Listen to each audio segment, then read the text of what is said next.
la idea que yo tengo con el retiro es que sea un tiempo para que nos dediquemos a buscar a Dios. Vas a tener tiempos de intimidad, vas a irte tú solo allá a mirar el cielo, las estrellas, para que Dios te hable. Va a haber tiempos de estar en comunión, va a haber tiempos de oración, va a haber tiempo para todo. Pero quiero que sea un tiempo donde Dios te hable. Y ese es el objetivo. Parar. Un retiro es para parar, retirarme, apartarme, para que Dios hable. Y realmente yo pienso que Dios quiere hablarnos. ¿Alguien cree que Dios quiere hablarnos? ¿Alguien necesita que Dios le hable en algún aspecto en particular? Donde tú has visto que no te ha respondido como no te has enterado. Ese es el desafío. Esta vida de corre que llevamos, a veces que Dios nos exige pararnos más tranquilamente. Yo cuando me pongo a pensar en el profeta Elías. ¿Elías era un hombre usado por Dios? Imagínate, había matado a 400 profetas de Baal y a 400 de Asera, y estaba bajando el monte, y dice la mujer a la Jezabel, pues lo voy a matar, y se me deprimió. Y alguien que estaba tan usado por Dios, ¿por qué le dio esa cosa? Bueno, pues Dios tenía que llevarle a un retiro en particular, y vemos cómo Dios trató con él, y luego al final en el silbo apacible Dios habló con él. Entonces, el desafío es eso, que tú puedas parar un tiempo, ya sea que has tenido muchas victorias o has tenido muchas derrotas, pero parar y decir, bueno, Dios, ¿qué quieres hablar conmigo? Y Dios va a hablar. Bueno, estuvimos con el ayuno ayer, yo no sé si alguien más se acordó del ayuno, yo por lo menos estuve ayunando, y fue tremendo, ¿no? Porque estaba preguntándole a alguno de Dios, ¿y cómo hacer de manera efectiva? Y el caso es que luego me llegó un... Yo pertenezco también a un grupo de WhatsApp donde nos compartimos cosas así. Y os voy a leer algo. Yo le preguntaba a Berta, ¿será que es necesario taparle los oídos a...? No, ¿por qué? Porque este tweet yo lo he verificado, me he ido al Twitter a verificar si no es un fake, porque hay gente que se inventa cosas mentiras que no son mentiras. Yo he visto los tweets que este hombre está colocando en internet. Entonces quería compartiros uno de ellos, para que nos hagamos una idea de lo que está pasando. Este hombre que pone estos tweets es profesor. Es decir, que está a cargo de niños y de jóvenes. Y los tweets que habla, dice hay veces que tiene cinco fascistas que le boicotean las clases. Tú imagínate. Este hombre, la verdad que yo flipo. He leído algunos tweets de él y yo alucino. ¿Llama fascista a los niños o qué? Yo alucino. Y ahora os voy a leer el tweet que le ha puesto para que os escandalicéis de todo. Yo sé que los que tenemos niños, bueno, ya los tengo crecidos, pero yo espero tener nietos. Y yo, pensar que un nieto mío va a ir a la clase de este hombre, ¿qué quieres que te diga? Pues no. Bueno, os voy a leer. Sueño, dice él, ¿no? Se llama Miguel Rosado Zuruta, que lo dice además con todas las letras para que nadie dude que es él, ¿no? Sueño con el día en que pueda contar a mis alumnos que ser penetrado analmente por otro hombre no es una perversión, sino algo normal y placentero. Este Estado español patriarcal no me lo impide. Podemos liberarnos. ¿Tú dejarías que este hombre dé clase a tus hijos y te quedas tan tranquilo? Yo tengo mis principios y yo sé lo que la Biblia explica sobre este tipo de cosas, que se llama perversión. En el Antiguo Testamento los apedreaban directamente. Hoy en día yo no voy a hacer que nadie, si cada uno quiere hacer lo que haga con su vida es cosa de cada uno, pero lo que yo no voy a hacer es que llamen bueno a esto. Están obligándonos a creer y a decir que esto es bueno, y no es bueno. Sabemos que una de las señales del tiempo del mal es que llamarán a lo bueno malo y a lo malo bueno. ¿Sí vemos? Lo que es la tolerancia es aceptar, cada uno que haga lo que quiera, pero otra cosa es que te impongan cosas que tú no compartes y que te obliguen a decir que es bueno algo como esto. Y este hombre está enseñando a niños y a otros niños que no aceptan esto, no sé qué edad de los niños que él maneja, pero dice que son fascistas y dice que prefiere que el padre se los lleve a un colegio de curas, que es donde les enseñan esas cosas. Yo alucino. Si tienes alguien conocido que tenga hijos en edad escolar, es bueno que empecemos a preocuparnos, porque si nadie hace nada, esto va a seguir avanzando, cada vez más y más y más. Os he recordado que tenemos una reunión en Betel el día 26 de enero, en la iglesia Betel, para todos aquellos que quieran informarse sobre esto. Realmente es un tema muy serio y si no nos ponemos las pilas, hay alguien que se la está poniendo ya y que están haciendo todo lo que quieren, todo lo que les da la gana para hacer daño a nuestros niños. Y nosotros tenemos una convicción muy clara, porque sabemos lo que la Biblia dice, que no es un asunto de sentimientos, es que la Biblia dice claramente, hombre y mujer, no todo vale, no todo vale. Pero bueno, queda hecho el desafío. También hemos estado hablando del acogimiento familiar, para que todos aquellos que sepáis que pudieran alojar a alguien en casa. Yo, por ejemplo, estos días estaba pensando, ¿no?, en proponer yo para padres, iba a hablarle a Berta, ¿no?, para que fuéramos padres de acogida. Pero claro, como Michelle ya vuelve, el cuarto que tenemos disponible pues ya se va a llenar. Entonces pues ya no podemos pensar en ser padre de acogida porque no tenemos dónde meterlos a los niños. No sé si nos aceptarían, porque yo pues estoy cobrando el paro en este momento, Berta no trabaja, Tito no trabaja y Michelle también está con el paro, o sea que no sé si valdríamos, pero yo sí me gustaría ver cómo pues podemos ayudar a alguien. Y cuando ves los jóvenes que están en este mundo por ahí sueltos, desparramados, sin que nadie los cuide, los meten en lugares para que le enseñen estas cosas o semejantes, pues yo preferiría tenerlo en mi casa de cualquier manera, intentar ser una influencia positiva. Si sabéis de alguien que tiene esa inquietud, que se preocupa por la juventud, por los jóvenes, y que tiene también recursos, por lo menos un cuarto en su casa, sería una alternativa del acogimiento familiar. Estuvimos hablando de lo del aborto, ¿os acordáis? Hemos hablado de varios temas, ¿no? La capellanía también. El día 2 de febrero, también en la iglesia Betel, está la capellanía. Entonces, todos aquellos que les gustaría servir fuera de la iglesia, ya sea en hospitales, sea con los niños en los CIES o con los MENAS, que se les llama también, centro de menores, con los extranjeros, en los hospitales. Hay muchas maneras de servir. ¿El objetivo cuál es? Que tú entiendas qué es lo que Dios quiere para ti y lo hagas. Porque eso es lo importante, que cada uno descubra cómo yo puedo servir a Dios. ¿Cómo voy a servir a Dios? Amando a otros. ¿Cómo amo a otros? Dios va a poner en ti un fuego, unas ganas, un calor. De lo que tienes que decir, bueno, Dios, hablan. Para el retiro, si todavía no tienes claro, después de 2, 3, 4, 50 años de vida cristiana, no tienes claro qué hacer, bueno, Dios, ¿qué quieres que yo haga? En el retiro seguro que Dios te respondería. ¿Por qué? Porque yo sé que Dios responde.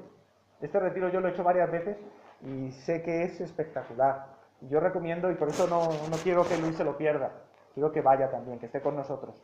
¿Por qué? Porque Dios quiere hablar con todos. ¿Qué hace falta? Que de vez en cuando paremos y escuchemos. ¿Cuál es mi llamado? ¿Qué es lo que estamos haciendo? Yo particularmente, Roberto, pues como sabéis, mi objetivo es hacer discípulos. ¿Y qué es hacer discípulos?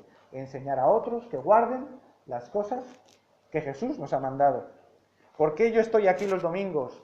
¿Y por qué los miércoles y los jueves nos juntamos en el Sigue a Cristo? Porque yo pues quiero hacer discípulos. Yo sé que esto es una parte. Espero que vosotros queráis ser discípulos. Si queréis o no queréis. Si no, me tengo que ir por esa puertita ya una vez. Porque estamos perdiendo el tiempo. Si yo vengo porque quiero ayudar a otros a que sean discípulos y no quieren ser discípulos, pues estamos como perdidos, ¿no? Entonces, tanto los miércoles o jueves con el Sigue a Cristo como hoy, mi objetivo es ese. Y lo que me levanta cada día. Esta semana ha sido una semana rara. No sé si Berta está hablando por eso, ¿no? Pero espiritualmente ha sido una semana rara. Pero rara, ¿eh?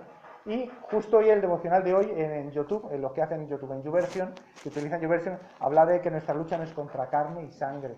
Y es tremendo, ¿no? Porque ha sido como la culminación de todo lo que estaba pasando, cosas que no entendía. Y es que hay una lucha espiritual. En el momento que tú quieres hacer las cosas correctamente, Satanás va a empezar a revolverse.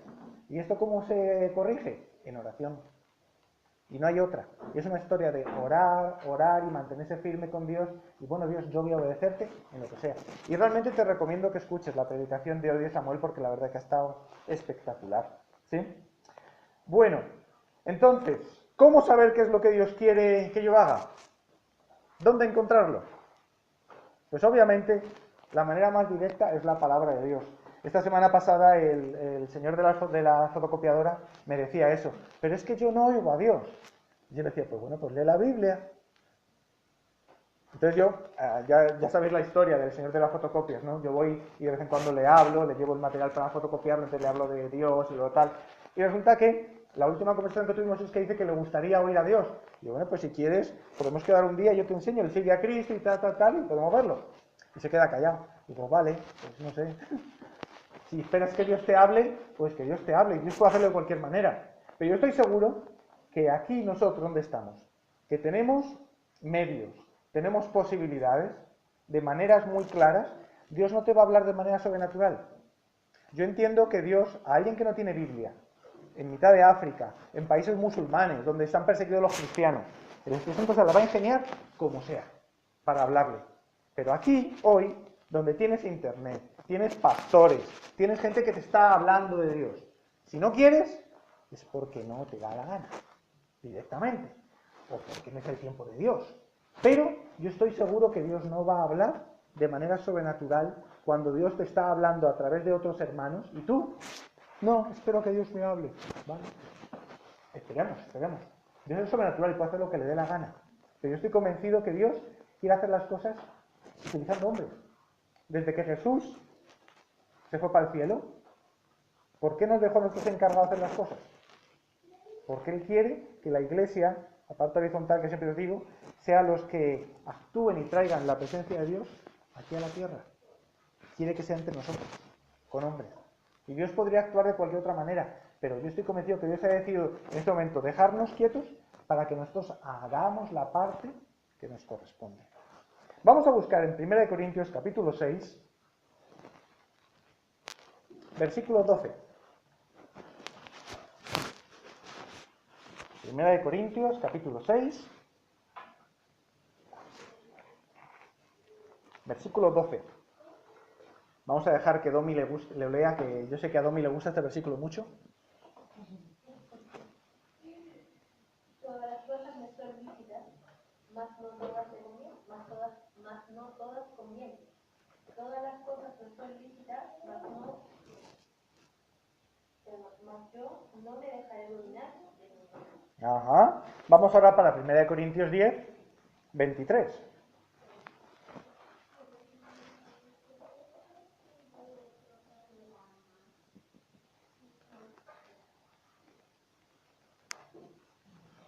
Tú misma, ya que estamos. Todo me es lícito, pero no todo conviene. Todo me es lícito, pero no todo edifica. Dicen los teólogos que cuando una afirmación en la Biblia aparece 2 veces mínimo, es como para empezar a sentar jurisprudencia, que se le dice, como para que eso es palabra de Dios. Si solo aparece una vez y no vuelve a aparecer en toda la Biblia, bueno, pues es algo que quizá Dios recomienda, pero no se convierte en orden, en ley, en mandato. Pero aquí que está diciendo Pablo, todo me es lícito. Todo. ¿Qué significa todo? Todo. Todo. Pero claro, dice, pero no todo me conviene. No todo edifica. No me dejaré dominar por ninguna cosa. ¿Esto vale para todos aquellos que se llaman cristianos o solo para los hijos de Dios? ¿Qué pensáis? Vamos a ver en 2 Corintios, capítulo 3, 17. 2 Corintios 3, 17.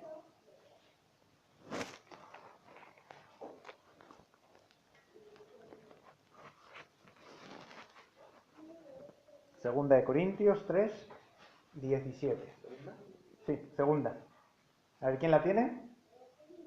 Porque el Señor, ¿Sí? Vale, Isabel, dale. es el Espíritu. Y donde está el Espíritu del Señor, hay libertad. ¿Dónde hay libertad? ¿Dónde está el Espíritu? Donde está el Espíritu de Dios. ¿Os acordáis que hace un tiempo hemos venido hablando de San Juan 8, donde decía, conoceréis la verdad y la verdad os hará libres? ¿Sí? Está hablando con los judíos que habían creído en Él, que no eran hijos de Dios, eran simplemente judíos que habían creído en Él. Y al final termina llamándoles hijos del diablo. ¿Por qué? Porque no todo aquel que se llama creyente se le aplica esto, sino que donde hay libertad es porque está el Espíritu de Dios. ¿Sí? Dice Jesús, y conoceréis la verdad, y la verdad os hará libres. En Juan 8, 32, el que no lo sepa. Y el 36, así que si el Hijo os libertares, seréis verdaderamente libres. Entonces, Dios está hablando de una libertad que no es que no tenga esclavitud. Es como cuando hablamos del asunto del gozo. Hoy precisamente Samuel hablaba sobre el gozo. El gozo no es que yo hoy estoy alegre porque estoy alegre. No, es algo sobrenatural. Es algo que Dios te puede dar. La libertad de la que está hablando aquí No es simplemente no tener grilletes, no tener cadenas o no estar en la cárcel. Está hablando de otra libertad que va mucho más allá, donde yo puedo hacer de todo. Eso es lo que explica la Biblia. Y está hablando de un concepto de libertad que no es simplemente no estar en la prisión, no estar encarcelado, sino la libertad espiritual, que es lo que Dios quiere enseñarnos. Parece que los corintios eran bastante rarillos, ¿no? De hecho, los griegos es la primera iglesia no asiática. Después de que salió Pablo de Turquía y llegó a Corinto, fue a Filipos, luego a Corinto, fueron como un pueblo muy diferente. Y parece que eran pueblos donde se movía mucho el Espíritu Santo, que había muchos dones, pero también había mucho descontrol. ¿Por qué? Pues porque la gente es así, hay de todo. Hace unos tiempos, hace como 2 o 3 semanas, hablábamos de la Santa Cena, que había descontrol con la Santa Cena, ¿sí? Entonces había cosas como que raras. Entonces Pablo comienza a colocar cierta orden. Pero a ellos les dice, es que en Cristo todo vale y podemos hacer de todo, pero no todo conviene. Filemón, en Filemón 1.8, Pablo le dice a Filemón, mira lo que le dice.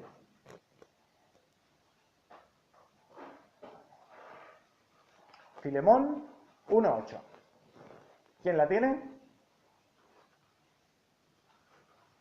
Por lo cual, aunque tengo mucha libertad en Cristo para hablarte lo que conviene, Está hablando Pablo a su discípulo y le dice, yo puedo hablarte lo que conviene con toda libertad. ¿Por qué? Porque tengo la libertad en Cristo.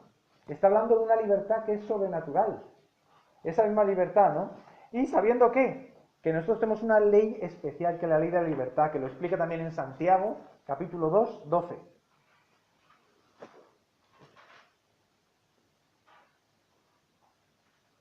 Santiago 2, 12. A ver, Flor, ¿lo tienes? ¿No? así hablar y así hacer, como los que habéis de ser juzgados. Perdón, así hablar y así hacer, como los que habéis de ser juzgados por la ley de la libertad. Imagínate, aquí dice cómo se llama esto de que estamos hablando. La ley de la libertad. Y vamos a ser juzgados por la ley de la libertad. Está hablando de algo bastante interesante, ¿no? Mira, si tú eres libre en tu trabajo y haces lo que te da la gana, ¿qué te pasa? Te echan directamente. Imaginemos que estamos viviendo hace 2000 años, donde había siervos y esclavos, ¿no? Y donde los señores podían matar. ¿Qué hacía si el siervo hacía lo que le daba la gana? Como mínimo le daban una paliza. Como mínimo, o se lo cargaban directamente. ¿Por qué? Porque era el dueño.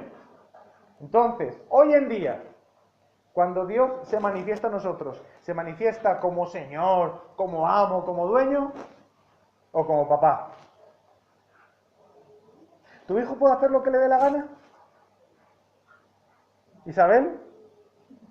Él sí puede hacerlo, pero no debe. Domi, ¿tu hija puede hacer lo que le dé la gana? Lo va a hacer, infelizmente, ¿sí? ¿Por qué? Porque es hijo. Si fuera la hija del vecino, ¿la aceptaría igual? ¿Tú aceptarías lo mismo? Está claro que no, ¿sí?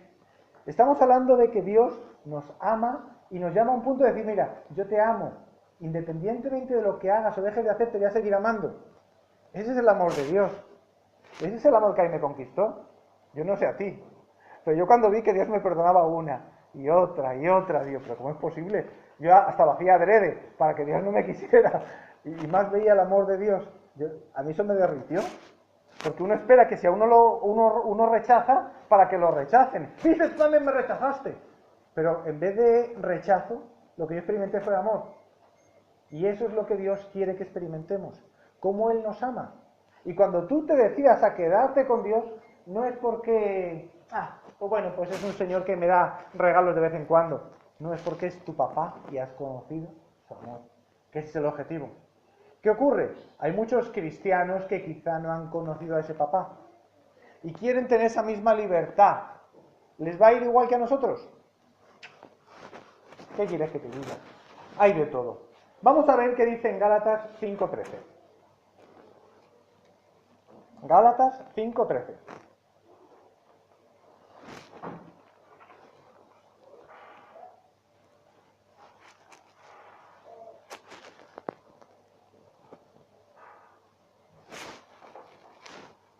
¿Lo tienes, Flor? Pues ustedes, mis hermanos, han sido llamados a vivir en libertad, pero no usen esa libertad para satisfacer los deseos de la naturaleza pecaminosa. Al contrario, usen la libertad para servir unos a otros por amor. Tú imagínate, ¿para qué Dios te ha dado libertad? Para que sirvas. No necesariamente dentro de la iglesia, sino que para amar unos a otros. ¿Cómo tú puedes amar a otros? Jesús que nos dijo que amáramos al prójimo, incluso hasta al enemigo. Esa es la libertad a la que Dios nos ha llamado. No para que tú des rienda suelta a tus pecados. Ah, como yo puedo ahora pecar porque tengo libertad en Cristo. Perdón.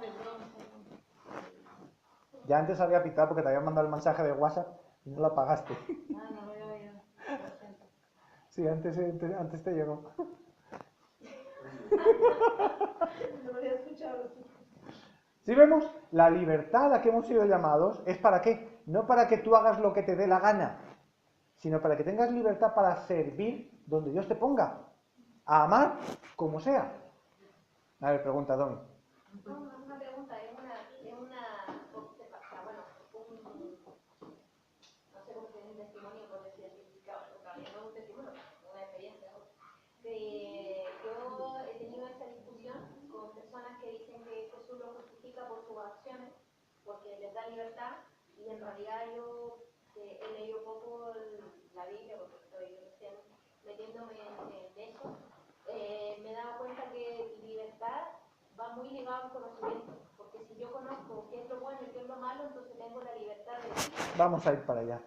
Pero si no, si elijo lo malo, pues... Vamos a llegar ahí. Es que es el problema. Entonces, la libertad no es para que tú hagas lo que te dé la gana pensando en ti, sino que es libertad para que tú sirvas donde Dios te ponga a servir. Hacer cosas que quizá nadie está haciendo. ¿Y porque nadie lo hace no está correcto? Esa es la libertad a la que hemos sido llamados.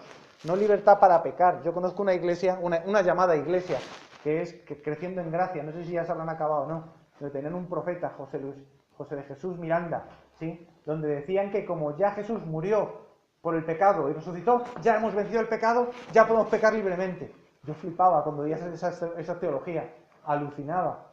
Y discípulos que yo tuve en la iglesia en Cúcuta, oí que terminaron en esa iglesia. Yo alucinaba, no me lo podía ni creer. ¿Cómo es posible? Tiene que haber de todo, infelizmente. En la viña del Señor tiene que haber de todo.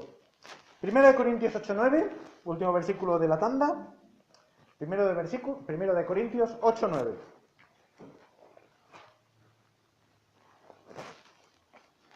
A ver, ¿lo tienes, Luis? ¿Lo tienes? Que tú nunca lees versículos, Luis, yo quiero oírte. Estaba en el archivo de Gálatas todavía. ¿Sí ven? 1 Corintios 8:9. Pero mira, esta libertad nuestra nos venga a ser tropezadero para los débiles. Mirad que vuestra libertad no venga a ser tropezadero para los débiles en la fe. Hace 2 o 3 semanas hablamos de lo de la Santa Cena. ¿Tú puedes comer la Santa Cena sin distinguir el cuerpo del Señor? Puedes, claro que puedes, pero hay consecuencias. ¿Tú puedes comer cerdo? Claro que puedes. ¿Y pescado sin escamas? Claro que puedes. ¿Sí? Puedes hacer lo que te dé la gana. Que luego te sienta mal o no, ya es cosa tuya. Pero hay una serie de instrucciones que Dios ha dado que si yo las cumplo voy a estar más protegido. Y sobre todo, gente que quizá no ha llegado a ese nivel de fe. La semana pasada hablábamos de dinero, ¿os acordáis? Si tú diezmas o no diezmas, ¿es pecado o no es pecado?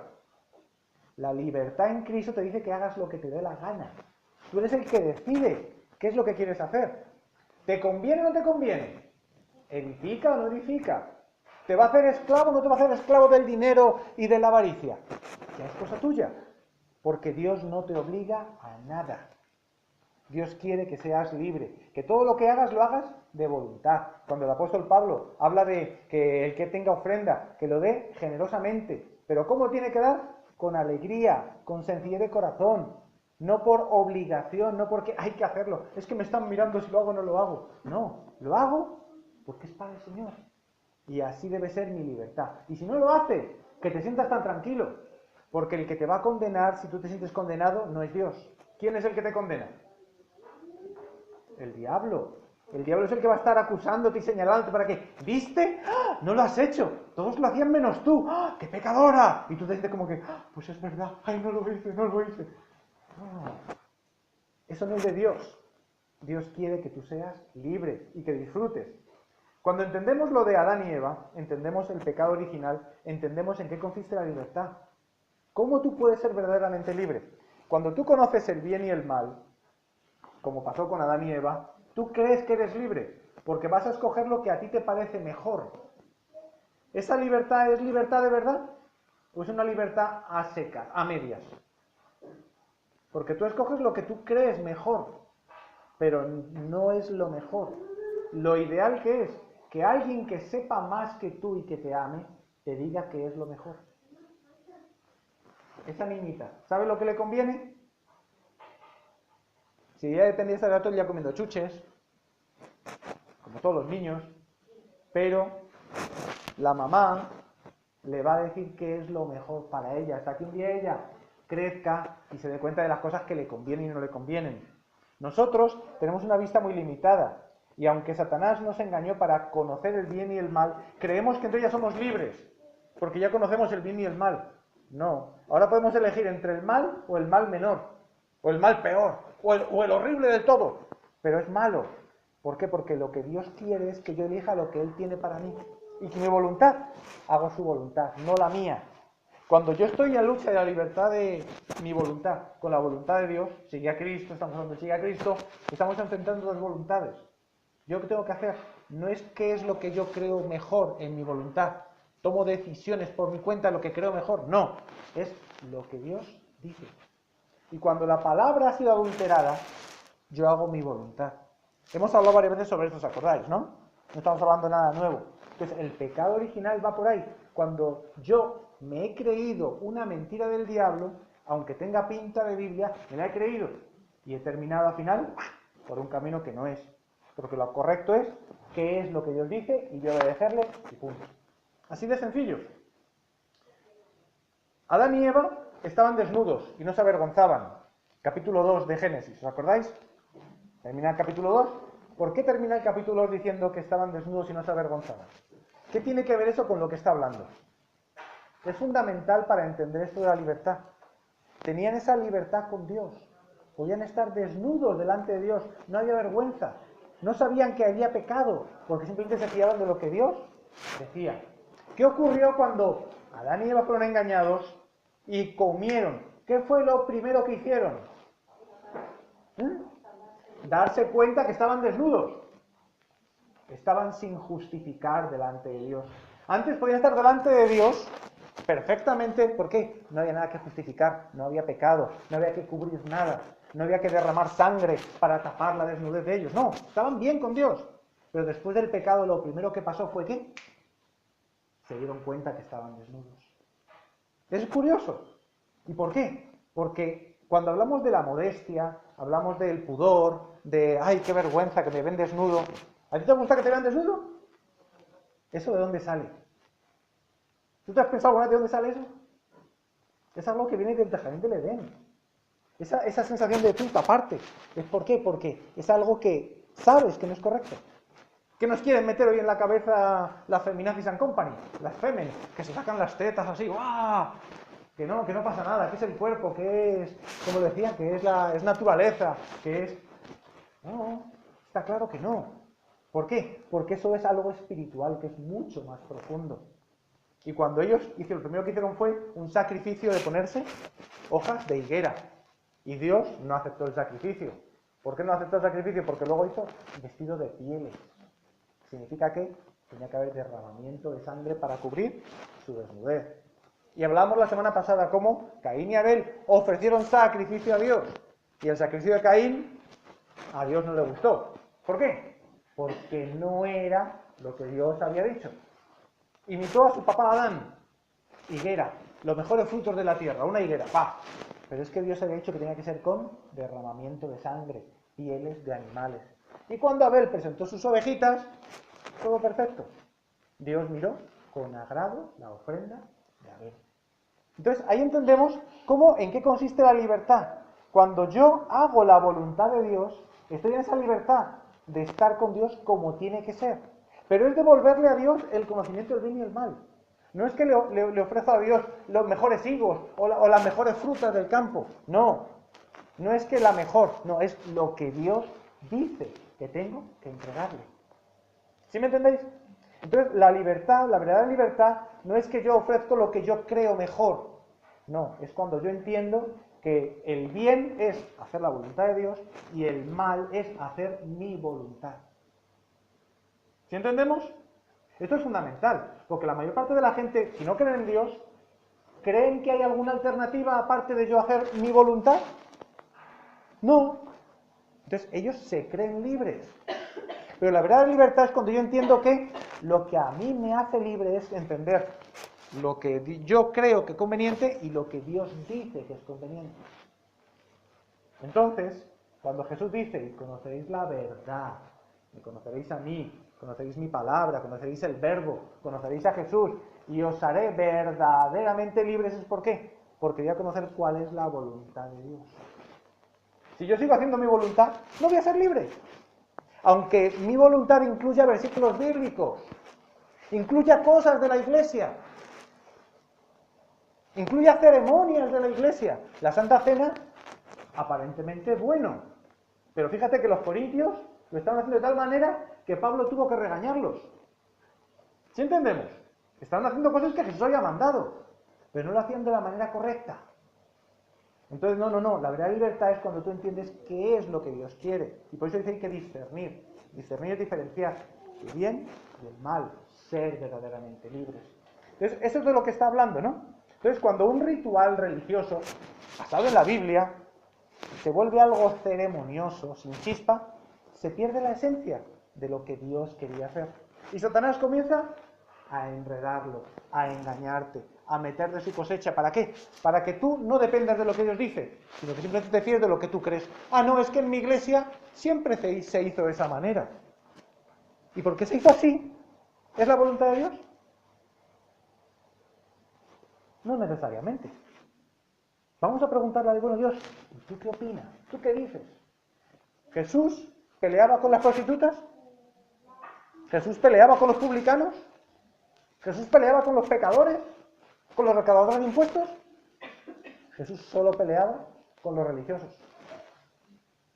Es curioso. Con aquellos que decían conocer a Dios, pero no lo conocían. Y hoy en día, si Jesús viniera, yo siempre me pregunto, ¿Jesús estaría aquí en una predicación mía? ¿O saldría corriendo? ¿Sí entendemos? ¿Por qué? Porque es muy fácil meter cosas de la cosecha religiosa, de mi denominación, de mi cultura religiosa, mi cultura eclesiástica. ¿Pero será que es la voluntad de Dios? Os contaba la semana pasada que a mí me impresionó el devocional que comparte Fernando cuando hablaba de que oísteis que fue dicho, amarás a tu prójimo y aborrecerás a tu enemigo. Yo no sabía que la Biblia no dice que hay que aborrecer al enemigo. Fue un invento de los judíos para justificar el aborrecer a los enemigos. Entonces, hay cosas que aparentemente se han metido religiosamente ahí, pero ¿serán la voluntad de Dios? Y en la Biblia en ninguna parte dice que puedo odiar a mi enemigo. Yo estaba convencido, pero no, es así. Que hay otra parte, oísteis que fue dicho tal, pero por la dureza de vuestro corazón Moisés permitió tal. Y sí aparece ese versículo en la Biblia, pero lo del enemigo no. Entonces hay muchas cosas que culturalmente van entrando y tú crees que sí, que está en la Biblia escrito, pero que Jesús vino como a complicar la ley, a ponerla como más difícil de cumplir. Que si llamas necio a tu enemigo, es asesinato, ¡ah, qué difícil! Entonces Jesús vino a complicar la ley, a ponerla todavía más difícil, como para que veas que es imposible cumplir la ley, ¿sí? Pero qué cosas cuando se convierten en algo que tradicionales y empezamos a creerla como si fuera de Dios. Vamos a buscar Mateo 24, 35.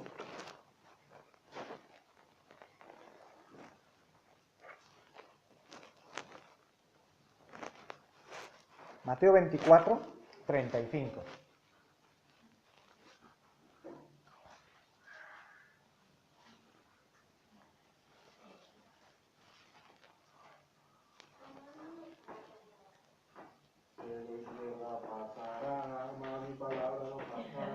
Muy bien, sí señora. Hasta en canción se lo sabe. Eso es. Así es. Cielo y tierra pasarán. ¿Qué significa cielo y tierra pasarán? Que esto que ves va a pasar, desaparecer. Pero la palabra de Dios dice que permanece para siempre. ¿Será que la palabra de Dios es fiable? ¿Será que la palabra de Dios, bueno, voy a poner fe en la palabra de Dios, bueno, no tengo nada mejor que hacer? Es lo más seguro que hay. Es como te dicen, ¿quieres hacer la inversión en tal banco? Es que tal banco es seguro, es sólido, es fiable. Fíjate qué intereses te da. ¡Oh! Ay, y tú te lo crees, ¿no? Sí. Sí. Créetelo. Sí. ¿Será que es fiable? Mucho más fiable es la palabra de Dios. Si yo coloco mi fe en la palabra de Dios, yo sé que voy a ser bendecido sí o sí. ¿Por qué? Porque estoy creyendo en lo que Dios ha dicho. No es lo que yo opino.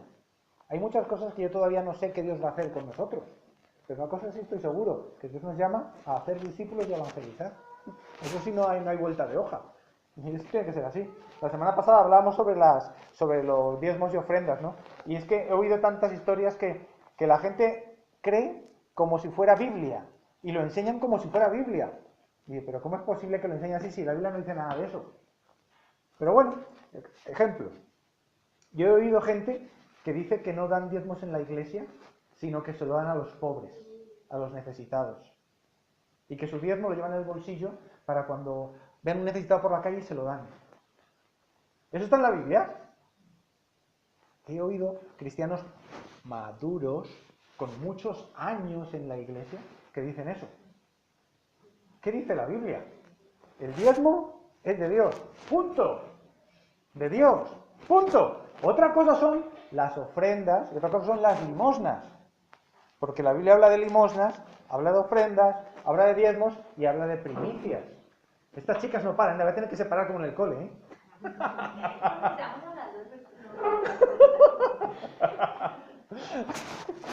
Y Berta se ríe también al fondo. En mi país, pastor, el día de ayuno se da a los pobres. Hay un diezmo en la Biblia que aparece que sí, que se apartaba para los pobres. Pero no es el diezmo del que estamos hablando, del que tú tienes que dar a Dios. Es diferente. ¿Sí? Y eso, si un día queréis, os explico todo lo que hay en la Biblia sobre el diezmo, porque es tan extenso. La Biblia te dice qué es el diezmo, cuándo hay que dar el diezmo, cómo hay que dar el diezmo, para qué se da el diezmo, y siempre tiene que ver con la casa de Dios. Siempre tiene que ver para mantener a los sacerdotes que están en la casa de Dios. Y eso es lo que no ha cambiado. Porque si no, Jesús había dicho algo diferente. Y en el Nuevo Testamento Jesús dijo, no tenéis que diezmar, solo tenéis que ofrendar cuando vayáis a las iglesias y dar lo que queráis, las moneditas que os sobren. Jesús nunca dijo eso. Es más, Jesús dijo que había que diezmar. Cuando está regañando a los fariseos, ¿te acuerdas que les dice, ¿por qué diezmáis la menta y el guineldo? ¿Qué dice Jesús? Esto era necesario hacer sin dejar de hacer lo otro, que es la misericordia, el juicio. Y es que es así, es el problema. Hay que hacer las cosas como Dios manda. Y Dios estableció claramente lo del diezmo. Hay un montón de versículos que hablan de que tú tienes que hacer partícipe a tu pastor o al que te cuida de las bendiciones que tú tengas. Y a los que son doblemente pastores con doble honra. ¿Dice o no dice la Biblia? Pero la gente dice, no, me puedo justificarlo y hacer historias. Allá cada uno, ¿sí? Hace poco yo oía un predicador que decía, bueno, y ahora vamos a pasar la ofrenda, porque este local hay que pagarle, ¿sí? Hay que pagar los servicios. ¡Eso no es el diezmo! Que vamos a pagar todo lo que veis aquí, el local y todo lo que haga falta, está claro que sí, pero que eso no es el diezmo. Entonces, no, yo voy a pagar por el servicio, vengo a la iglesia, estoy calentito y estoy un rato sentado, entonces voy a pagar por el servicio. Es como cuando voy al cine. Si voy al cine a ver una película, pues tengo que dar también mi dinero para entrar al cine. Entonces voy a la iglesia, pues también pago mi entrada a la iglesia. ¿Tú crees que eso es el diezmo o la ofrenda? Y hay gente que cree que es así. Más casos. Hay gente que no da mínimo el 10%, sino que da lo que cree conveniente. Este mes como me llega, doy más, o este mes doy menos, dependiendo de cómo estoy. No, el diezmo es lo primero que tienes que darle a Dios, apartar el diezmo, ¿sí? Y apartar el diezmo siempre con generosidad, no lo justo. No, es que yo gano 830, tengo que dar 83,23. No, redondea un poquito, no pasa nada si das 85, que no te va a acabar el dinero si bajas 85, ¿o sí? Yo particularmente, lo que decía la semana pasada, entiendo que aparte de lo que yo recibo en este momento de la prestación, sí, ese es el diezmo porque es la parte más gorda que recibo, pero yo recibo muchísimas cosas de Dios y por eso todas las semanas doy mi ofrenda, aparte. ¿Por qué? Porque yo sé que tengo que darle a Dios mucho más del 10%. Sí, por lo menos quiero darle el 10%, pero bajar del 10 está claro que no. ¿Por qué? De todo lo que me dieres, de todo lo que me... no del dinero, de todo lo que me dieres, el diezmo apartaré para ti. Es algo que antes de la ley ya se decía, lo compartimos también la semana pasada. Entonces, es algo que está ahí, pero hay gente que lo justifica. Por ejemplo, mucha gente ha encontrado que cuando está empleado en una empresa, solo diezman del dinero que reciben en neto. La empresa, yo tengo un sueldo de 1000, pero la empresa solo me entrega 800. ¿Yo cuánto diezmo? ¿Cuánto es tu diezmo? Vamos a hacer la prueba, a ver qué pasa. Tus salarios son 1000, pero tu jefe te da 800, porque tiene que hacer descuentos para la seguridad social, para el IRPF y tal. ¿Cuál es tu diezmo? ¿Cuál es tu diezmo? Así estamos. Así estamos. Tu sueldo son 1000, tu diezmo son 100. ¿Que recibes 800? Pues claro, porque ya te han hecho descuentos. Pero si tú no te hicieras el descuento, tú tendrías que ir a la Seguridad Social 100, al IRPF 100, ¿o no? De tu sueldo. Tu diezmo no son 80, son 100. Pero mucha gente, no pasa nada, si Dios me entiende. Ah, sí, vale. Pues no, estamos robando a Dios. Y yo cuando leo el libro de Malaquías, yo flipo. La nación toda decía, ¿que nosotros hemos robado? ¿En qué te hemos robado? Y Dios dice, en vuestros diezmos y ofrendas, sin vergüenza, descarados. Dice, probádmelo en esto. Dice, traed los diezmos al alfolí y haya alimento en mi casa. Ya verás que no os va a faltar nada. Así lo dice Dios, pero cabreado. Tú lees el libro de Malaquías y flipas. Es uno de los libros que a mí me dan, cuando estoy así como con Dios así, no sé, es que Dios no entiendo. Leo ese libro como para darme cuenta que es que somos medio cortitos, ¿sí? Porque es que a Dios se le tiene que dar honra, se le tiene que dar de todo. Pero somos tan sinvergüenzas para justificar nuestra cultura religiosa, para las cosas a nuestra manera y no hacer lo que Dios quiere que hagamos. Somos muy dados a eso. Entonces, es muy tremendo. Yo tengo una pregunta que es una duda que creo que la semana pasada, respecto a eso del diezmo, la ofrenda y todo eso. Que me gustaría, he estado pensando eso durante la semana y me gustaría quebrar un poco mi entendimiento. Y es que me gustaría saber en qué parte de la Biblia dice que si nosotros entregamos nuestro diezmo o ofrenda en el corazón al Señor por todas las cosas que Él nos da, tenemos que esperar la retribución del hombre. Entonces, ¿por qué tengo la obligación de declararlo para que me devuelvan el impuesto? No tiene nada que ver una cosa con la otra. No, tú le das a Dios. Esto fue lo que dijiste la semana pasada. ¿Cómo? A ver, ¿qué entendiste que yo dije? Que Cuando hablamos de la devolución del IRPF. sí, algo así. No, en ningún momento tienes que esperar recompensa de los hombres. Que era nuestra obligación porque si no estábamos haciendo algo ilegal o No. estábamos recibiendo dinero en negro o algo No, para nada. Claro, es que quizá hablamos de muchas cosas y al final nos enredamos. O sea, no, uno tiene que darle a Dios lo que es de Dios. Y punto. Que los pastores solo gastan en comprarse aviones. Problema de los pastores. Ya hemos oído casos de esos, ¿no? Sí. Eso es problema de ellos. Tú tienes que dar a Dios lo que es de Dios y al César lo que es del César. Son dos cosas diferentes. Hablábamos la semana pasada que el César, en este caso el gobierno español, está dando un beneficio fiscal para los donadores, para los mecenas, para aquellos que quieren aportar de sus dineros a diferentes entidades, sean religiosas o no. Entonces, si tú puedes beneficiarte de ese beneficio fiscal, lo quieres aprovechar, lo puedes hacer.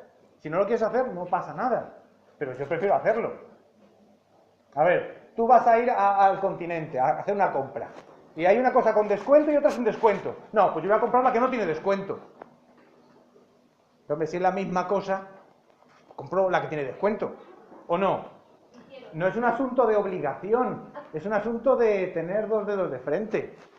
¿O no? Ya, pero a ver, si la cosa con descuento te hace daño y la cosa sin descuento no te hace daño, pues me compro la sin descuento. Y no lo pienso. Claro, es que no te hace ningún daño. ¿A mí me hace algún daño que Hacienda me devuelva un dinero que yo ya he aportado a la iglesia? A mí no me hace ningún daño. Porque yo estoy haciendo de corazón, yo no necesito que me devuelvan nada. Tienes que hacerlo, es que es una libertad que tienes. Si no lo quieres hacer, no lo haces. Además que eso es perfecto y así de sencillo. Si no lo quieres hacer, pues no tiene ningún problema. Lo que pasa es que es un beneficio que está dando. Tú sabes todo lo que hemos sufrido el pueblo evangélico en España para conseguir eso del gobierno. La Iglesia Católica tiene ciertos beneficios porque tiene un historial, una concordata con el Vaticano y tal. En España, para que el gobierno reconozca a la Iglesia evangélica, ha sido mucho sudor, muchas lágrimas y mucha oración. ¿Por qué? Porque aquí durante mucho tiempo se perseguía a los evangélicos. Aquí hay muchos países. Entonces, la Constitución ya hablaba de la libertad religiosa. Pero una cosa es la libertad, otra cosa es que se pueda hacer. Entonces, esas victorias que ha habido son maneras de nosotros empezar a hacer presencia en el mundo como evangélicos, como cristianos no católicos. Antes era impensable eso. ¿Por qué podemos estar aspirando a capellanía militar, como está Berta, o capellanía en un hospital, o capellanía en la cárcel? Porque la libertad religiosa plantea que evangélicos también pueden hacer eso. ¿Sí entiendes? ¿Por qué? Porque hay personas necesitadas tanto en el ejército como en un hospital o en una cárcel, gente evangélica. Entonces, el único que los puede atender allí es el cura, y ya, se acabó. ¿Sí entiendes? Estás en el hospital, te estás muriendo, y quieres que alguien ore por ti antes de que te mueras. ¿Tiene que ser un cura? ¿No puede ser un pastor que va más acorde a tu fe? ¿Sí entiendes? Entonces, hay ciertos beneficios que hemos conseguido poco a poco que han sido muy duros. Entonces, nosotros podemos empezar a hacer presencia para ayudar a la gente necesitada de esa manera. Y Dios todavía tiene que abrirnos más la mente, porque estamos muy encerrados dentro de la iglesia. Tenemos que salir para llegar. Si no ofrecemos lo que Cristo está ofreciendo, si no lo publicitamos, la gente no lo sabe, no se entera. Sí, sabéis que va por ahí. No tiene nada que ver con darlo para que te devuelvan, ¿no? Si no es para que la gente lo sepa. Es un asunto de beneficio fiscal. Pues si yo en vez de pagar 100 puedo pagar 50, pues yo prefiero pagar 50. Así de sencillo. Pero eso sí, que no es obligatorio lo del descuento de la desgravación fiscal. Pero sí pienso que es algo que se puede aprovechar. Si no lo queréis hacer, no lo hagáis. ¿Vale? ¿Sí quedó claro eso? Si hay más preguntas, me podéis preguntar en persona y tal, no tengo ningún problema, ¿no? ¿Sí? O sea, pero la idea que es, entendamos que hay muchos conceptos que se han metido en nuestra cabeza que son religiosos y que piensa que, no, es que si yo lo hago más en secreto va a ser más santo. Pues no necesariamente. No. A este aspecto que estamos hablando del IRPF, no, porque no es un asunto de que todo el mundo sepa lo que tú estás dando, porque esos son asuntos que solo la finanza lo sabe, en teoría, pero que es algo no para ser más santo, sino para también, si puedo darle al César lo que es de César, y que Dios me dé lo que me corresponde como mi beneficio fiscal, bueno, ¿por qué no recibirlo? ¿Sí entendemos? Pero no tiene nada que ver con asuntos para que los hombres me den recompensa. ¿Sí? ¿Sí está claro eso o no? Vale. ¿Qué más cosas? Bueno, como somos libres y podemos hacer de todo, ¿sí podemos hacer de todo? ¿Podemos poner árbol de Navidad? ¿Sí podemos o no podemos? Sí, se puede. ¿Cómo es lo de podemos? Sí, se puede. ¿Se puede o no se puede poner árbol de Navidad?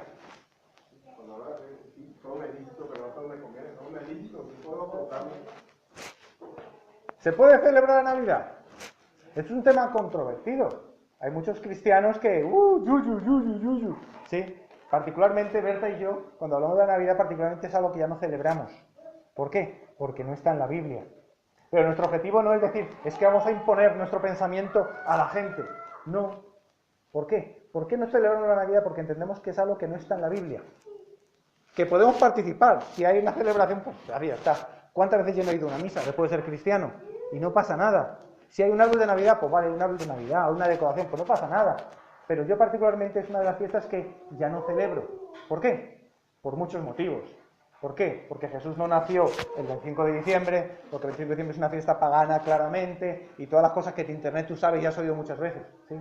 Pero hay libertad para hacerlo y para no hacerlo.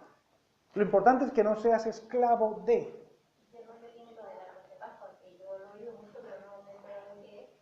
El árbol, normalmente, la Biblia habla de que hacían todo tipo de fornicaciones y adulterio en árboles frondosos. Normalmente, para los regalos de Navidad, es una tradición pagana donde se ponían ofrendas a los dioses debajo de árboles frondosos, enebros y cosas así y chopos, abetos, que son más del norte. Entonces, son cosas que son claramente paganas y que la Biblia habla de algunas de ellas. De otras no tan claro, pero de algunas sí son claras. Yo el día que empecé a leer esos vídeos de YouTube y empecé a ver lo que dice la Biblia, digo, uy, llevamos tantos años celebrando la Navidad, pero eso es una fiesta pagana. ¿Qué hacemos? Es como decir, a ver, Isabel, ¿tú qué día cumples años? Sí. Pero no me lo recuerdan, ¿eh? El 2 de febrero. Ella cumple el 2 de febrero, vale. Imaginemos que ahora Isabel está aquí presente con nosotros. Y yo digo, bueno, el día 30 de diciembre vamos a celebrarle cumpleaños a Isabel. ¿Todos están de acuerdo? Tienes que decir que sí. Sí. Claro. Y vamos a traerle regalos. Y vamos a honrarla. ¿Vale? Isabel no puede opinar. Isabel no puede decir nada. Y vamos a celebrar ese día porque a mí me gusta ese día. Aunque a Isabel no le guste. ¿Tú cómo te sentirías, Isabel? ¿Te sentirías honrada, reconocida? Pues hombre, yo particularmente, si me quieren honrar a mí, que me pregunten a mí qué es lo que yo digo. Jesús en alguna parte en la Biblia dice que se le celebra el cumpleaños, o al menos la fecha donde nacía, o en la cultura judía, que es donde él venía, se celebraban los cumpleaños. Pero en la tradición que traemos nos hemos vuelto como algo muy normal, y todo el mundo lo hace. Y yo cuando veo las noticias, la gente haciendo fila para comprar el décimo de lotería, digo, qué fuerte la gente y las cosas que cree. 3 horas durante 11 años, está diciendo un tío en la tele hoy. 3 horas todos los años durante 11 años para que no le toque nada. Falta ser... Bueno, déjalo por ahí. Sí, cada uno que crea lo que quiera. Pero yo como hijo de Dios, que digo que estoy honrando a Jesús, tengo que replantearme, ¿será que esto honra a Jesús? Eso que la Navidad hoy en día ya, ni Jesús, ahora es todo Papá Noel. ¿Sí o no? Y cada vez se va alejando más del verdadero sentido de Navidad. ¿Cuánta gente tú has podido evangelizar o discipular con el asunto de la Navidad? Yo empecé a frustrarme cuando vi que hacer fiestas de Navidad no servía para que nadie se convirtiera. Porque nadie se convertía. Hay muchas tradiciones que todo el mundo hace y que encima le dan nombre cristiano, pero que no tienen nada que ver. Si Pablo estuviera aquí, lo regañaría exactamente igual como con lo de la Santa Cena. Os reunís, pero eso no es para tomar la Santa Cena. Os reunís, yo qué sé para qué. Pero no para celebrar la Santa Cena. Si estuviera Pablo aquí, no está Pablo, ahora está Roberto. ¿Sí? Pero cada uno tiene que decir, bueno, si la celebras no pasa nada, pero puede haber consecuencias. ¿Por qué? Porque si no está en la Biblia, ¿qué quieres que te diga? Y cada uno tiene que entender que esa libertad a la que nos ha llamado nos permite hacer lo que sea. Pero, ¿será que yo soy esclavo de las tradiciones de la Navidad? Porque dice que no me dejaré dominar por ninguna de ellas. ¿Tú estás obligado a dar regalos? Ay, es que manda un regalo de Navidad y cómo no hacerlo. Alguien te dice, ¡Feliz Navidad! Y tú, ¡Feliz Navidad! Yo llevo ya varios años que a nadie le digo Feliz Navidad. Y me obligo a decir Feliz Navidad. Porque es que no tiene nada que ver una cosa con la otra. O sea, hay tantas cosas religiosas que hacemos por tradición, pero que no tienen nada que ver con lo que Dios quiere que hagamos. Y yo he podido evangelizar más diciéndole a la gente, no, ya no felicito la Navidad, que diciéndole Feliz Navidad. Porque le explico quién es Jesús y lo que representa Jesús. Y cómo se ha convertido en una caricatura toda la fiesta que se monta alrededor de, que no tiene nada que ver con Jesús. Yo, por ejemplo, este año, yo voy a hacer tranquilamente lo de, ¿cómo le llama Fernando? El hermano invisible, ¿no? En vez del amigo secreto, es el hermano invisible. Me ha encantado la idea. ¿Por qué? Porque no es lo típico de mi amigo secreto, un regalito, tú me das y yo te doy. No, sino que es algo creativo, súper creativo, tal y como lo plantea Fernando, de cómo el hermano invisible dentro de los hermanos, ¿sí? Tenéis que oír las predicaciones en Monederos para poder entender toda la historia, pero es que es algo que da gusto. Da gusto hacerlo. ¿Por qué? Porque ves que no es una tradición repetitiva que hay que hacer porque qué obligación y tal. No, sino que tiene vida, tiene chispa. Vale para lo que vale, para lo que es, para que la gente se conozca. Pero simplemente repetir una tradición porque todo el mundo lo hace. Bueno, pues habría que replantearse. ¿Por qué hago esto? Y yo cuando empecé a ver, bueno, ¿yo por qué hago esto? Está en la Biblia. Me di cuenta que de la Navidad, Luis iba a decir algo. No, no pasa nada. Yo en un versículo, me da a entender que essa época había una tradición, ¿no? Que era un poco pagana, en Jeremías, capítulo 10, versículo 2. Ajá. Assim dijo Jehová, no aprendáis el camino de las naciones, ni de las señales del cielo tengáis temor, aunque las naciones la teman, porque las costumbres de los pueblos son vanidad, porque el leño del bosque cortaron, obra de manos de artificio molido, con plata y oro lo adornaron, con clavos y martillo lo afirman, para que no se mueva. Ese versículo en particular tiene más que ver con la idolatría que otra cosa. No tiene tanto que ver con la Navidad, sino con la idolatría. Pero si queréis más información sobre esto, iros a internet. Y vais a ver que hay tanta gente dentro con tanta tontería, pero hay algunas que sí son verdad. ¿Sí? Y la mayor parte de las tradiciones católicas que hemos heredado como iglesia evangélica, porque hace 500 años la iglesia evangélica era iglesia católica. Durante 1500 años fue iglesia católica, vamos a decirlo así. Y en los últimos 500 años fuimos reformados, pero no se reformó todo. Todavía hay mucha tradición que está ahí metida, que no tiene nada que ver con lo que Dios planteó. Entonces, bueno, como para poder que tú pienses, yo lo que hago, lo que vivo, lo que creo en la palabra de Dios que no pasará, o creo en tradiciones de hombres que, pues como todo el mundo lo hace, pues lo hago. Cada uno es el que tiene que decidir si lo quiere o no lo quiere. Y mi objetivo no es crear división, ni crear de que, no puedes hacerlo. No, podemos estar todos juntos.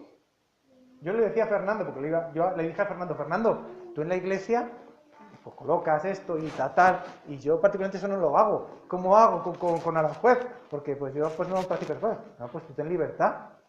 Y digo, bueno, pues que si la gente quiere, digo, pues hacemos una asamblea y decimos que la gente quiere. Si este local fuera nuestro, yo propondría, a ver, ¿queréis decoración o no queréis decoración? Y si hay que hacerla, pues se hace. Si hay mayoría, si hay quórum. En este caso, estamos planteando cuál es la posición de Berta y mía, para que sepáis qué es lo que creemos.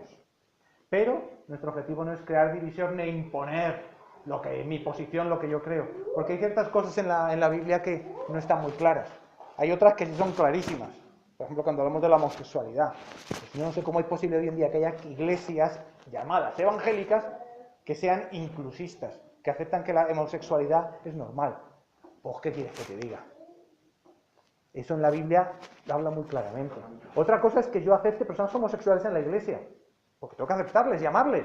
Pero otra cosa es que yo diga que la homosexualidad es correcta y que lo que hacen los homosexuales está bien. ¿Sí veis la diferencia, no? Entonces, eso es lo que a mí no me entra en la cabeza. Pero cada uno que haga lo que quiera. Perdona, quiero compartir algo que Dime. me pasó esta semana. Yo cuido unas niñas en la mañana que las tengo que llevar al colegio. Sí. Y cuando llegué los primeros días de diciembre me encontré con la casa repleta de Navidad. Y yo estuve pensando la semana anterior a llegar a la primera semana de diciembre qué es lo que significaba la idolatría. De hecho había leído igualmente ese versículo y me había quedado dando vueltas. Y cuando llegué, lo curioso fue que entré al refrigerador y estaba lleno de yogures vencidos. Entonces yo dije, qué terrible que se esté preocupando más de estar sacándole fotos a las niñas con el viejito para afuera, poniendo a dormir con todas las yogures vencidos en el refrigerador. Claro. La cuestión es que malísimo. Y ellos sufrieron. ¿Qué se enseña a los niños con el Día de Reyes? A los niños pequeños, cuando les traen regalitos el Día de Reyes. ¿Qué se les enseña? Una mentira. Eso es una mentira, porque lleva la carta y... ¡Ay, no, pero son niños, no pasa nada! Ah, no, y que escriban la carta para los reyes. Ay, es que es tradición, es muy bonito. Estás enseñándolos a mentir. El día que un niño se da cuenta que no es verdad, ¿qué pasa? ¿Sí vemos? O sea, hay muchas cosas que cuando uno empieza a pensar a largo plazo, ¿qué sentido tiene? Que eso sí, vas a amargarle la Navidad a tus hijos. Yo me acuerdo que estos eran pequeñitos, que todavía creíamos en esas cosas y practicamos y tal. Pero luego ya cuando nos dimos cuenta, uy, no, ¿qué estábamos haciendo? Pero ya ellos ya sabían que nosotros sabíamos que dábamos los regalos, no era ni Papá Noel ni... Porque ahí en Portugal, como no hay monarquía, allí no hay Reyes Magos. Allí es solo el día 24 Navidad. Es curioso, ¿no? Las repúblicas, como no tienen reyes, no hay Reyes Magos. Es algo tan gracioso que he visto en los países en los que he estado, ¿no? Sí. Sí. Perfecto. ¿Y vas a decir, Javi? Digo que aquí en España hemos llegado al absurdo que hace una semana le dio noticia de que había despedido a una profesora porque le había dicho a los niños que Santa Claus no existía. Imagínate. La despidieron. La despidieron porque decían que Papá Noel no Le existía. había dicho a los niños que Papá Noel no existía. Les acabó con la Navidad, ¿viste?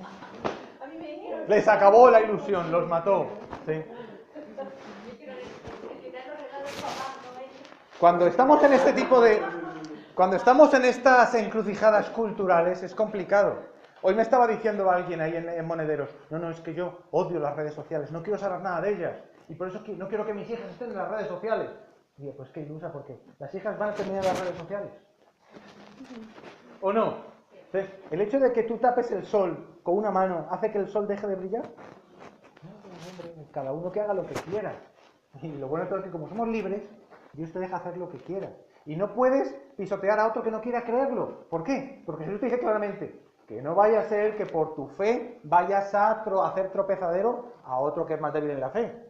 Y por eso tenemos que ser sabios cuando hay cosas que crean ciertos conflictos. Porque hay ciertas cosas que la Iglesia ha entendido y lo tiene muy claro. Pero hay otros que todavía está el proceso de... Y en cuanto a Navidad, pues todavía queda ese asunto de ¿celebramos o no celebramos? ¿Hacemos o no hacemos? Lo que pasa es que estas cosas personas que te interrumpan, todas cosas hay que sacar lo positivo, ¿no? Porque hay cosas, por ejemplo, nosotros en la iglesia tampoco hace tiempo el tema del árbol y todo eso también se ha quitado de ese tema, ¿no? Pero ahí sacaron lo positivo de la reunión de la gente, reunirse a festejar con los hermanos, eso es algo positivo de la iglesia, pero esas cosas se puede hacer. Porque no se puede idolatrar un árbol o estar solamente pensar solamente en regalos y en cosas, ¿no? Y es allí donde tenemos que ser sabios para poder servir afuera, pero sin necesidad de violentar nuestra fe. Si por ejemplo tú crees que el árbol es idolatría, invitas a todos tus amigos, vecinos, vamos a hacer una reunión en la iglesia para ver lo bonito que es el árbol de Navidad, pues ahí estás violentando tu fe. ¿Sí entiendes? Entonces, pues no, esa parte no. Pero vamos a hacer una reunión familiar para tal cosa, perfecto. Que no menciona la Navidad, perfecto. Porque la gente está acostumbrada a ese pasar, lo haces. Y Dios nos tendrá que dar sabiduría para organizar las cosas, pero sin violentarnos, sin obligar.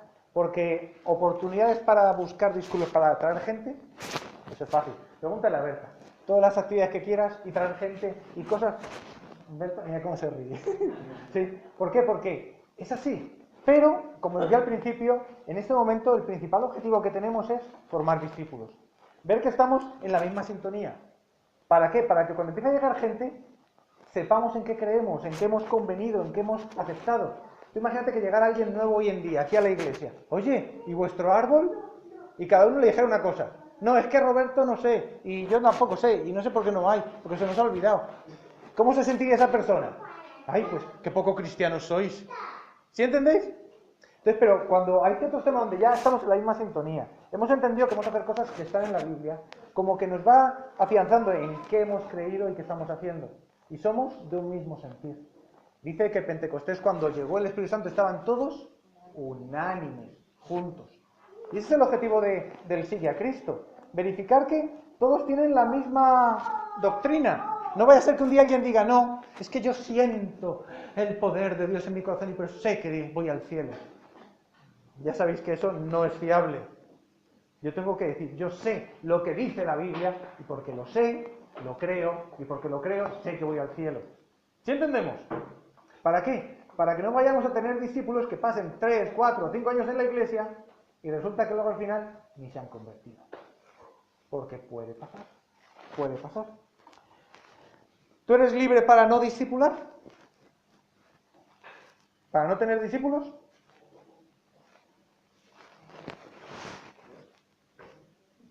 A ver, ¿tú eres libre para no hacer discípulos?